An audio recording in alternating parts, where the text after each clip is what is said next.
Salt analysis the most in demand chapter on simply concise. और आज के lecture में हम इसी चैप्टर को कवर कर रहे होंगे जेई मेंस के पॉइंट ऑफ व्यू से। So let's start. Salt analysis में हम गिवन सॉल्ट में प्रेजेंट रेडिकल्स को आइडेंटिफाई करते हैं। कैटायन जो कि बेस से आता है उसे बेसिक रेडिकल कहते हैं, और एनायन जो कि एसिड से आता है उसे एसिडिक रेडिकल कहते हैं। फॉर एग्जाम्पल NaCl में Na+ है बेसिक रेडिकल जो कि NaOH से आता है, वहीं Cl- है एसिडिक रेडिकल जो कि HCl से आता है। अपने मेंस के सिलेबस में सिर्फ इतने ही रेडिकल्स मेंशन्ड है, इसीलिए वीडियो में भी हम सिर्फ इन्हीं को कवर करेंगे। हर एक रेडिकल के लिए पहले करते हैं प्रिलिमिनरी टेस्ट, फिर करते हैं कन्फर्मेटरी टेस्ट। अब आगे बढ़ते हैं और स्टार्ट करते हैं टेस्ट फॉर एसिडिक रेडिकल्स। तो एसिडिक रेडिकल्स को दो ग्रुप में डिवाइड करते हैं, ग्रुप 1 एंड ग्रुप 2। ग्रुप 1 में ऐसे रेडिकल्स होते हैं जो वोलेटाइल प्रोडक्ट्स दे सकते हैं, वहीं ग्रुप 2 में ऐसे रेडिकल्स होते हैं जो वोलेटाइल प्रोडक्ट्स नहीं दे सकते हैं। ग्रुप 1 को फिर से दो क्लासेस में डिवाइड करते हैं, class A and class B. Class A में ऐसे रेडिकल्स होते हैं जो डाइल्यूट एसिड्स के साथ वोलेटाइल प्रोडक्ट्स देते हैं, वहीं क्लास बी में ऐसे रेडिकल्स होते हैं जो कॉन्सेंट्रेटेड एसिड्स के साथ वोलेटाइल प्रोडक्ट्स देते हैं। हमें सिर्फ क्लास ए और क्लास बी के इन 8 एसिडिक रेडिकल्स के टेस्ट पढ़ने हैं। आगे बढ़ने से पहले एक बेसिक सी चीज़, वेट टेस्ट परफॉर्म करने से पहले हमें सॉल्ट्स का एक एक्सट्रैक्ट बनाना पड़ता है। वाटर सॉल्युबल सॉल्ट के लिए वाटर एक्सट्रैक्ट और वाटर इनसॉल्युबल सॉल्ट के लिए सोडा एक्सट्रैक्ट। क्लास ए वाले एसिडिक रेडिकल्स के लिए ग्रुप रिएजेंट होता है dilute sulphuric acid. Class B वाले एसिडिक रेडिकल्स के लिए ग्रुप रिएजेंट होता है concentrated sulphuric acid.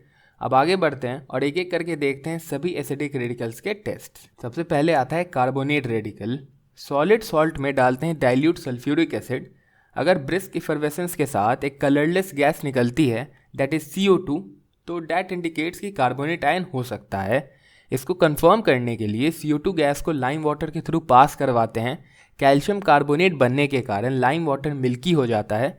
Access CO2 पास करवाने पे बन जाता है water soluble calcium bicarbonate and milkiness गायब हो जाती है। This confirms the presence of carbonate ion. Next आता है test for sulphide ion. Sulphide salts warm dilute sulphuric acid के साथ हाइड्रोजन सल्फाइड गैस देते हैं जिसकी सड़े हुए अंडे जैसी स्मेल होती है। This indicates the presence of sulphide ion. इसको कंफर्म करने के लिए एक लेड एसीटेट में डूबे हुए फिल्टर पेपर के टुकड़े को इस गैस के सामने एक्सपोज करते हैं तो लेड सल्फाइड के बनने के कारण फिल्टर पेपर काला हो जाता है। This confirms the presence of sulphide ion. एक और टेस्ट होता है, सॉल्ट के एक्सट्रैक्ट में सोडियम नाइट्रोप्रोसाइड सॉल्यूशन के कुछ ड्रॉप्स डालते हैं, वायलेट कलर का एक कॉम्प्लेक्स बनता है। This confirms the presence of sulphide ion. इसके बाद आता है test for sulphite ion. Sulphide salts को वार्म डाइल्यूटेड सल्फ्यूरिक एसिड के साथ ट्रीट करने पे SO2 गैस निकलती है जिसकी बर्निंग सल्फर जैसी स्मेल होती है। This indicates the presence of sulphite ion. Same gas sulphuric acid द्वारा एसिडिफाइड पोटेशियम डाइक्रोमेट पेपर को ग्रीन कर देती है। This confirms the presence of sulphite ion. इसके बाद आता है test for nitrite ion. Solid nitrite को डाइल्यूट सल्फ्यूरिक एसिड से ट्रीट करने पे NO2 के रेडिश ब्राउन फ्यूम्स निकलते हैं। This indicates the presence of nitrite ion. इसको कंफर्म करने के लिए सॉल्ट सॉल्यूशन को एसिटिक एसिड से एसिडिफाई करते हैं to form nitric acid and then उसमें ऐड करते हैं potassium iodide to get iodine gas. ये आयोडीन गैस स्टार्ट सॉल्यूशन को ब्लू कर देती है। This confirms the presence of nitrite ion. इसके बाद आता है test for nitrate ion. Nitrate salt को कॉन्सेंट्रेटेड सल्फ्यूरिक एसिड के साथ हीट करने पे NO2 गैस के लाइट ब्राउन फ्यूम्स निकलते हैं। कॉपर चिप्स के साथ हीट करने पे ये फ्यूम्स इंटेंसिफाई हो जाते हैं। This indicates the presence of nitrate ion. इसको कंफर्म करने के लिए हम परफॉर्म करते हैं ब्राउन रिंग टेस्ट। एक टेस्ट ट्यूब में सॉल्ट और कॉन्सेंट्रेटेड सल्फ्यूरिक एसिड को मिक्स करते हैं, दूसरे टेस्ट ट्यूब में रखते हैं freshly prepared ferrous sulphate solution. अब पहले टेस्ट ट्यूब में दूसरे टेस्ट ट्यूब से drop wise ferrous sulphate solution add करते हैं सच दैट लिक्विड के ऊपर एक लेयर बन जाए। दोनों लिक्विड के जंक्शन पे एक डार्क ब्राउन रिंग बन जाती है due to the formation of nitroso ferrous sulphate. This confirms the presence of nitrate ion. इसके बाद आता है test for chloride ion. Chloride salt को कॉन्सेंट्रेटेड सल्फ्यूरिक एसिड के साथ ट्रीट करने पे HCl गैस निकलती है जिसकी एक पंजेंट स्मेल होती है एंड जो अमोनिया सॉल्यूशन के साथ डेंस वाइट फ्यूम्स देती है। This indicates the presence of chloride ion. इसको कंफर्म करने के लिए हम परफॉर्म करते हैं क्रोमाइल क्लोराइड टेस्ट। सॉल्ट को पोटेशियम डाइक्रोमेट के साथ मिक्स करते हैं एंड उसमें ऐड करते हैं concentrated H2SO4 to form chromyl chloride gas. इस गैस को पास कराते हैं सोडियम हाइड्रोक्साइड के through to form sodium chromate. Sodium chromate को ट्रीट करते हैं लेड एसीटेट के साथ, तो मिलता है एक yellow PPT due to the formation of lead chromate. This confirms the presence of chloride ion. Next आता है test for bromide ion. Salt को कॉन्सेंट्रेटेड H2SO4 के साथ हीट करने पे ब्रोमीन गैस के ब्राउन फ्यूम्स निकलते हैं। MnO2 ऐड करने पे ये फ्यूम्स इंटेंसीफाई हो जाते हैं। This indicates the presence of bromide ion. इसको कंफर्म करने के लिए सॉल्ट के सोडा एक्सट्रैक्ट को HNO3 से एसिडिफाई करके उसमें सिल्वर नाइट्रेट सॉल्यूशन को ऐड करते हैं। एक पेल येलो पीपीटी मिलता है due to the formation of silver bromide. This confirms the presence of bromide ion. इसके बाद आता है test for iodide ion. Salt को कॉन्सेंट्रेटेड H2SO4 के साथ हीट करने पे आयोडीन गैस के डीप वायलेट वेपर्स निकलते हैं। MnO2 ऐड करने पे ये वेपर्स डेंस हो जाते हैं। This indicates the presence of iodide ion. इसको कंफर्म करने के लिए वेपर्स को पास करते हैं स्टार्च सॉल्यूशन से, which turns blue due to the formation of a blue coloured complex. This confirms the presence of iodide ion. ये थे एसिडिक रेडिकल्स के टेस्ट्स। अब आगे चलते हैं बेसिक रेडिकल्स पे। बेसिक रेडिकल्स के लिए हमारे पास दो तरह के टेस्ट होते हैं, ड्राई टेस्ट और वेट टेस्ट। ड्राई टेस्ट में आते हैं फ्लेम टेस्ट और बोरैक्स बीड टेस्ट, ये प्रिलिमिनरी टेस्ट होते हैं। वहीं वेट टेस्ट कन्फर्मेटरी टेस्ट होते हैं। अच्छे से डिटेल में पढ़ेंगे। अभी आगे बढ़ते हैं और देखते हैं dry test, starting with flame test. इसमें क्या करते हैं, एक प्लैटिनम का क्लीन वायर लेते हैं with a loop at one end. इस लूप में टेस्ट सॉल्ट का पेस्ट लगाते हैं एंड ऑक्सीडाइजिंग फ्लेम में डाल देते हैं। इसके बाद फ्लेम का कलर ऑब्जर्व करते हैं। फ्लेम के कलर के बेसिस पे रेडिकल आइडेंटिफाई होता है यूजिंग दिस टेबल। एक बात नोट करना, Be2+ और Mg2+ ये टेस्ट नहीं दे पाते हैं due to high ionization enthalpy.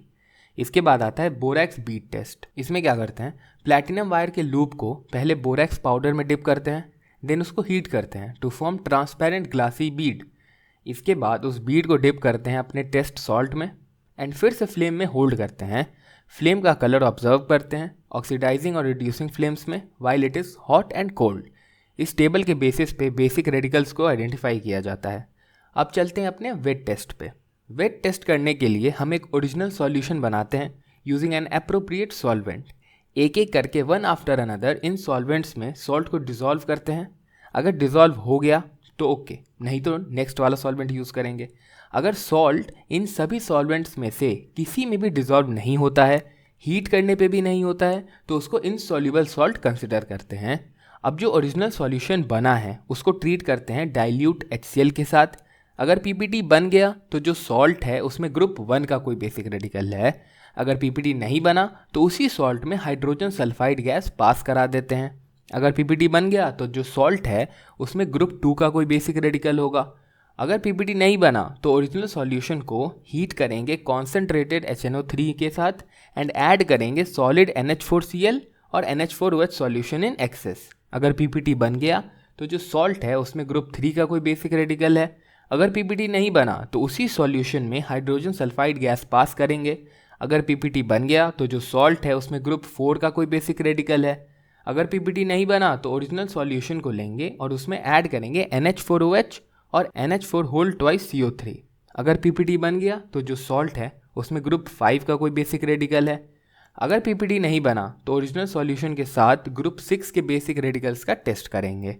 ये हो गए 6 ग्रुप्स। एक और होता है ग्रुप 0, इसमें आता है अमोनियम आयन। अब जो ये ग्रुप्स हैं इनमें बहुत से बेसिक रेडिकल्स आ जाते हैं। हमें पढ़ना है सिर्फ 10, स्टार्टिंग विथ ग्रुप 1। इसमें हमें पढ़ना है test for Pb2+ ion. Group 1 के रेडिकल्स पीपीटी में एज क्लोराइड्स एग्जिस्ट करते हैं। इस पीपीटी को हॉट वाटर में डिसॉल्व करते हैं। लेड क्लोराइड सॉल्युबल होता है तो उसको अलग कर लेते हैं। इसके बाद 3 कन्फर्मेटरी टेस्ट्स होते हैं। पहली तो लेड क्लोराइड के सॉल्यूशन में पोटेशियम आयोडाइड ऐड करने पे लेड आयोडाइड का एक येलो पीपीटी बनता है जो कि बॉइलिंग वाटर में सॉल्युबल होता है।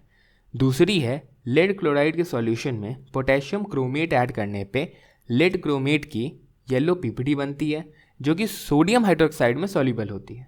तीसरी है लेड क्लोराइड के सॉल्यूशन में सल्फ्यूरिक एसिड ऐड करने पे लेड सल्फेट का एक वाइट पीपीटी बनता है जो कि अमोनियम एसीटेट में सॉल्युबल होता है। These test confirm the presence of lead ion. इसके बाद आता है ग्रुप 2। इसमें हमें पढ़ना है कॉपर और लेड के टेस्ट। ग्रुप 2 के रेडिकल्स पीपीटी में एज सल्फाइड्स एग्जिस्ट करते हैं। इन सल्फाइड्स की पीपीटी को डिसॉल्व करते हैं येलो अमोनियम सल्फाइड में। कुछ सल्फाइड सॉल्युबल रहते हैं और कुछ सल्फाइड्स इनसॉल्युबल रहते हैं। कॉपर और लेड वाले इनसॉल्युबल रहते हैं, इनको डिसॉल्व करते हैं HNO3 में। लेड और कॉपर के सल्फाइड्स HNO3 में डिसॉल्व हो जाते हैं। इसके बाद इसमें ऐड करते हैं सल्फ्यूरिक एसिड, जो कि फॉर्म करता है लेड सल्फेट। इस लेड सल्फेट को डिसॉल्व करते हैं अमोनियम एसीटेट में टू फॉर्म अमोनियम टेट्राएसिटोप्लम्बेट।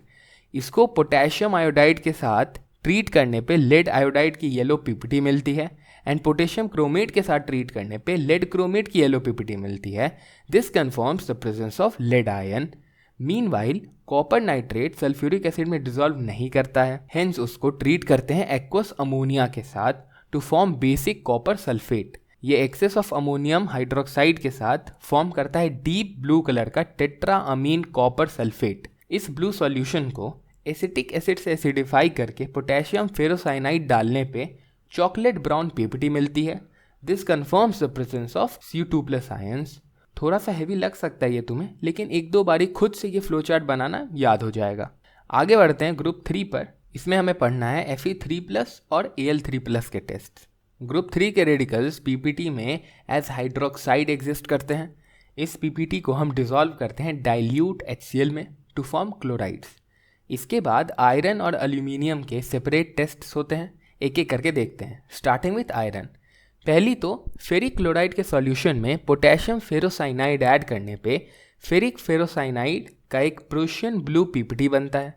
अगर यही पोटेशियम फेरोसाइनाइड एक्सेस में ऐड कर दें तो एक कंपोजिट प्रोडक्ट बनता है जो कि प्रूशियन ब्लू कलर का कोलॉइडल सॉल्यूशन बना लेता है। तीसरी है फेरिक क्लोराइड के सॉल्यूशन में पोटेशियम थायोसाइनेट ऐड करने पे ब्लड रेड कलर का पीपीटी आता है। These test confirms the presence of ferric ion. एक इंपॉर्टेंट पॉइंट, जब हम ओरिजिनल सॉल्यूशन को कॉन्सेंट्रेटेड नाइट्रिक एसिड के साथ हीट करते हैं तो उस दौरान फेरस आयंस ऑक्सीडाइज हो जाते हैं फेरिक आयंस में। अब चलते हैं एल्यूमिनियम के टेस्ट पे। पहली तो एल्यूमिनियम क्लोराइड के सॉल्यूशन को सोडियम हाइड्रोक्साइड से ट्रीट करने पे एल्यूमिनियम हाइड्रोक्साइड का एक वाइट जिलेटिनस पीपीटी बनता है जो कि एक्सेस ऑफ सोडियम हाइड्रोक्साइड में सॉल्यूबल होता है। दूसरी है एल्यूमिनियम क्लोराइड के सॉल्यूशन में ब्लू लिटमस ऐड करने पे रेड कलरेशन आता है due to acidic nature of the solution. इसमें drop by drop ammonium hydroxide add करने पे एल्यूमिनियम हाइड्रोक्साइड प्रेसिपिटेट हो जाता है। ये एल्यूमिनियम हाइड्रोक्साइड सॉल्यूशन में से ब्लू कलर एब्जॉर्ब कर लेता है to form a blue insoluble adsorption complex named lake, and hence इसको लेक टेस्ट भी बोलते हैं। These test confirms the presence of aluminium ion. इसके बाद चलते हैं ग्रुप 4 पे। इसमें हमें पढ़ना है जिंक और निकेल के टेस्ट। ग्रुप 4 के रेडिकल्स पीपीटी में एज सल्फाइड्स एग्जिस्ट करते हैं। जिंक और निकेल के सेपरेट टेस्ट्स हैं, एक एक करके देखते हैं। Starting with zinc. पीपीटी को डिसॉल्व करते हैं डाइल्यूट HCl में, तो जिंक का सल्फाइड डिसॉल्व हो जाता है टू फॉर्म जिंक क्लोराइड। अब जिंक क्लोराइड के सॉल्यूशन में पोटेशियम फेरोसाइनाइड ऐड करने पे जिंक फेरोसाइनाइड का एक ब्लूइश वाइट पीपीटी बनता है। एक और टेस्ट है, जिंक क्लोराइड के सॉल्यूशन में सोडियम हाइड्रोक्साइड ऐड करने पे जिंक हाइड्रोक्साइड बनता है जो कि एक्सेस ऑफ सोडियम हाइड्रोक्साइड में सॉल्युबल होता है। This confirms the presence of zinc radical. अब चलते हैं निकेल के टेस्ट पे। इसके लिए पीपीटी को एक्वा रीजिया में डिसॉल्व करते हैं तो निकेल का सल्फाइड डिसॉल्व हो जाता है to form nickel chloride. Nickel chloride के सॉल्यूशन में डाईमिथाइल ग्लाइऑक्साइम ऐड करने पे एक रोजी रेड कलर का पीपीटी मिलता है। This confirms the presence of nickel radical. इसके बाद चलते हैं ग्रुप 5 पे। इसमें हमें पढ़ना है बेरियम एंड कैल्शियम के टेस्ट्स। ग्रुप 5 के रेडिकल्स पीपीटी में एज कार्बोनेट्स एग्जिस्ट करते हैं। इस पीपीटी को हम डाइल्यूट एसिटिक एसिड में डिसॉल्व कर लेते हैं टू फॉर्म अ सॉल्यूशन। इस सॉल्यूशन में अमोनियम ऑक्जेलेट ऐड करने पे कैल्शियम ऑक्जेलेट की वाइट पीपीटी मिलती है। This indicates the presence of calcium radical. वहीं इस सॉल्यूशन में पोटेशियम क्रोमेट ऐड करने पे बेरियम क्रोमेट की येलो पीपीटी मिलती है। This indicates the presence of barium radical. इसको कंफर्म करने के लिए हम करते हैं फ्लेम टेस्ट। सॉल्ट को कॉन्सेंट्रेटेड HCl में प्रेसिपिटेट करते हैं। इसके बाद प्लैटिनम वायर को इस पेस्ट में डिप करते हैं एंड फ्लेम में हीट करते हैं। Grassy green colour Ba2+ radical को कन्फर्म करता है, वहीं brick red colour Ca2+ ion को कन्फर्म करता है। इसके बाद चलते हैं ग्रुप 6 पे। इसमें हमें पढ़ना है मैग्नीशियम का टेस्ट। सॉल्ट सॉल्यूशन को ट्रीट करते हैं अमोनियम क्लोराइड और डाई सोडियम हाइड्रोजन फॉस्फेट के साथ, तो एक वाइट कलर का पीपीटी बनता है due to the formation of magnesium ammonium phosphate. This confirms the presence of magnesium radical. इसके बाद एक और ग्रुप था अपने पास, ग्रुप 0। इसमें हमें पढ़ना है अमोनियम रेडिकल का टेस्ट। सॉल्ट में ऐड करते हैं सोडियम हाइड्रोक्साइड, तो अमोनिया गैस इवॉल्व होती है। इस गैस को पास करते हैं through Nessler's reagent to get a brown PPT of basic mercury amino iodine, जिसे आयोडाइड ऑफ मिलेंस बेस भी कहते हैं। This confirms the presence of ammonium radical. तो इतनी ही चीज़ें थी इस चैप्टर में जिससे जेईई मेंस में सवाल बनते हैं, एंड आई होप तुम्हें अच्छे से समझ में आ गई होंगी सारी चीज़ें। If yes then do hit that like button and share the video with your friends.